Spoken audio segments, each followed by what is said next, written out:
All right, you're going to think I'm crazy. I'm nothing if not consistent.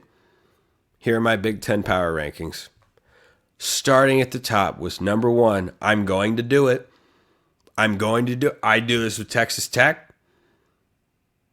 I might have been the guy in years past. If my career turned out differently, that would have bought into Texas A&M a time or two. I never did, but you're just going to have to take my word for that. That is a college football fan. I never bought into Texas A&M.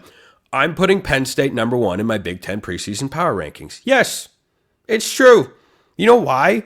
Because if I give you a blind resume and didn't give you brands, logos, school colors, or head coaches, even if I gave you head coaches,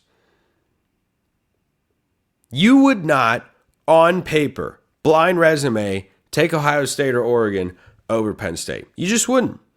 You might take the coaches. That's about the only thing. I'm not saying it's irrelevant.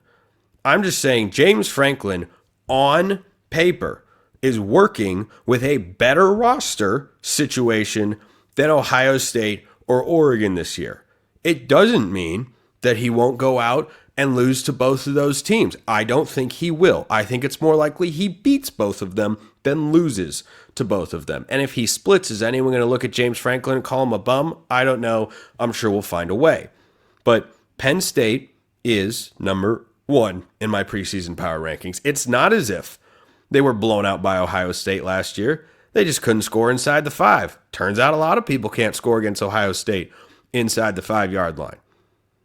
But that was a close competitive game with the eventual national champions. Penn State has more of that team back than Ohio State. So yes, I ranked the Nittany Lions going into the year ahead of Ohio State. Who's number 2? Why? Because Ryan Day deserves that sort of respect. Look at his Big Ten record. Look at the national championship he just won. He's replacing a lot. They have the 2 best players in college football. They should be good along the offensive line. They're going to replace some talent on the defensive line. I loved the Bo Atkinson addition in the transfer portal from North Carolina. That is a sneaky nice pickup. They lose a couple of coordinators. They bring in a couple of, they promote Brian Hartline to be the OC, and they bring in Matt Patricia to be the defense coordinator. I don't know if I'm crazy about that. I know I like Jim Knowles more, who's now at Penn State. Another reason that Penn State over Ohio State here. So, yeah, I'm giving Ohio State benefit of the doubt there at number 2. And I'm giving Oregon some benefit of the doubt at number 3. They just won the Big Ten. Yeah, they got their doors blown off by Ohio State. That's why I have them ranked behind. Because Ryan Day, better coach than Dan Lanning at this point in time. They play a close game on Dan Lanning's field that's 50-50, go either way. The Ducks win. They go in a neutral field, and Ryan Day ran them out of the stadium. So, yeah, Ryan Day, pretty good. Remember, he should have been fired, according to plenty of Ohio State fans after that Michigan loss and during the season. Okay, anyway. So Oregon, number 3. Number 4, Illinois. Joel Klatt recently ranked them as the team most likely to make the college football playoff for the first time. That's a good take. Illinois' schedule works out. They don't have several high-profile opponents, such as Oregon or Penn State, on the schedule. They have Ohio State at home. They have USC at home. They have to play Indiana early in the year. Several marquee games. Illinois has most of their team back from last year. Luke Altmaier, Brett Bielema at quarterback, of course. Brett Bielema has established a real identity with this Illinois football program, and it came to fruition last year. And South Carolina was everybody's playoff darling. They went and at full strength played Illinois in a bowl game. And the Illini traveled a lot more, and Illinois won the game. Went 10-3. It was pretty good. Pretty good. First time since the 2000s, Illinois had a 10-win season. That's not nothing. So, they're at number 4. Indiana, number 5. Michigan, number 6. Now, I went back and forth on Michigan. Indiana, I think, is pretty clear-cut. They're going to pull back from last year. They'll still be good because Cignetti is a wizard of a head coach.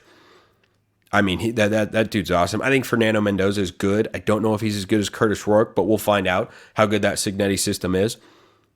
I put Indiana ahead of Michigan because Michigan's probably starting Bryce Underwood at quarterback. Now, by the end of the year, could be really good. At the start of the year, he might not be really good. Why? Because he's a true freshman.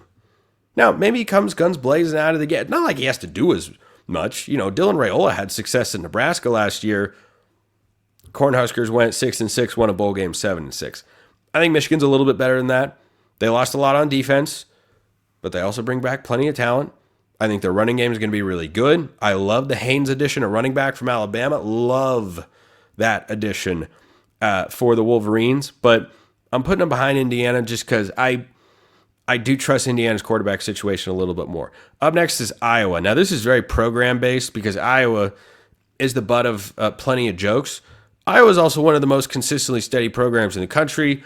Their offense took a big step forward last year. Mark Gronowski comes over from South Dakota State to be their quarterback, and maybe Iowa's just a very high-floor program. And a sneakily high-floor program is who I have right above them. That's Minnesota. Minnesota last year has Darius Taylor back at running back, who Phil Steele put on his preseason Big Ten all-fourth team at running back. I'm not okay with it. I'm not okay. I think Mekhi Hughes at Oregon could be really good.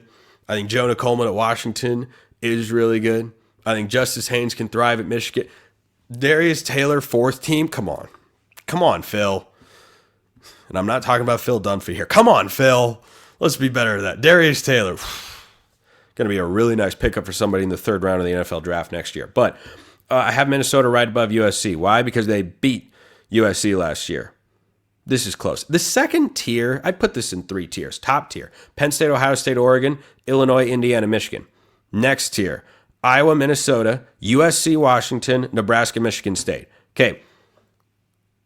The Michigan State has more to prove, I think, than those other programs. Washington kind of does too. I have more faith in Washington than Michigan State this year. But you could easily flip-flop these teams, put them in different orders, and I wouldn't have a huge pushback there. Nebraska could be low on this list. Nebraska could be overrated because, it's Nebraska. But, hey, Matt Rule is historically a really good coach, and he's got a really talented quarterback that's coming back for a second season. I could put Nebraska higher on this list. I like Jed Fish. I like Damon Williams. I think Lincoln Riley's finally got a good defense coordinator. I think the offense bounces back. All of these options, I think, are very interchangeable because I do think there's a gap. I think Jonathan Smith will get Michigan State moving forward as long as Aiden Childs protects the ball for the Spartans here in 2025. I do draw a bit of a line, not a huge line, but a bit of a line before I go to the next tier there. I've got Wisconsin below Michigan State. Wisconsin could be a riser, or Luke Fickell could be done. Those are really the only options. If Luke Fickell doesn't pull Wisconsin out of Spencer McLaughlin's power rankings of the Big Ten, he's probably going to be looking for a new job, and he'll probably find one. He's got a really strong track record, but it has not gone as it was supposed to when he was brought over from Cincinnati. Right behind him, UCLA. Now, UCLA fans know, if they win 7 or more games this year, I will spend my own money, buy a Nico Iamaleava UCLA jersey, and wear it on the show every day for a week. That is a thing that will happen.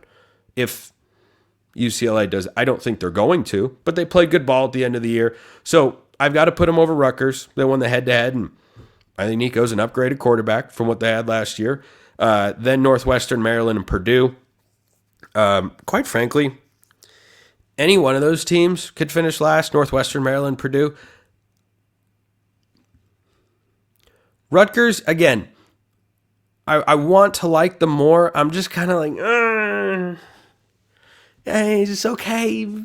Maybe. Like Shiano's fine. They went 7-6 last year. They're fine. They might be the best, number 18, 17, 15 team power rated in the conference this year. They could be a little higher. But do I really feel like they're a tier 2 program? No, they had a beneficial schedule last year and still managed to only go 6-6. So just to wrap up, Big Ten power rankings. Penn State, Ohio State, Oregon, Illinois, Indiana, Michigan, Iowa, Minnesota, USC, Washington, Nebraska, Michigan State, Wisconsin, UCLA, Rutgers, Northwestern, Maryland, and Purdue. You may have thoughts on the matter. Feel free to send them to my way. Appreciate everyone listening. I will see you next time. Until then, hope you all have a wonderful rest of your day.